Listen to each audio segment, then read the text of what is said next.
ঢাকা বিশ্ববিদ্যালয়ের শিক্ষার্থী শাহরিয়ার আলম সাম্য হত্যার প্রতিবাদে বিভিন্ন স্থানে বিক্ষোভ করেছে ছাত্রদল নেতাকর্মীরা।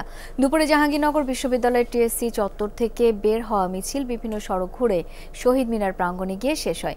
সেখানে অনুষ্ঠিত হয় সংক্ষিপ্ত সমাবেশ। এ সময় ছাত্রদল নেতাকর্মীরা সাম্য হত্যায় জড়িতদের দ্রুত গ্রেপ্তার ও বিচার দাবি জানান।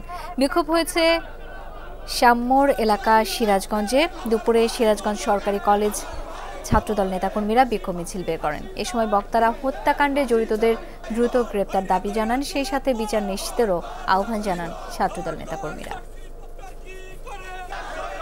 দুপুরে ঝালকাঠি শহরের আমতাল সড়কের দলীয় কার্যালয় থেকে বিক্ষোভ মিছিল নিয়ে বিভিন্ন সড়ক প্রদক্ষিণ করে তারা। পরে স্থানীয় প্রেস ক্লাবের সামনে সমাবেশের আয়োজন করা হয়। এ সময় শাহরিয়ার আলম সাম্য হত্যাকাণ্ডে জড়িতদের বিচারের আওতায় নিয়ে শাস্তি দাবি করেন বক্তারা। এছাড়া এই ঘটনায় ঢাকা বিশ্ববিদ্যালয়ের ভিসির পদত্যাগ দাবি করেন তারা। এদিকে সাম্য হত্যাকাণ্ডের প্রতিবাদে বিক্ষোভ মিছিল করেছে টাঙ্গাইলের সরকারি সাদত কলেজ ছাত্রদলের নেতাকর্মীরা। কলেজ ক্যান্টিনের সামনে থেকে শুরু হয়ে প্রশাসনিক ভবন, ব্যবসায়ী শিক্ষা ভবন, কলা ভবন হয়ে একই স্থানে গিয়ে শেষ হয় মিছিলটি। পরে সমাবেশ করেন শিক্ষার্থীরা।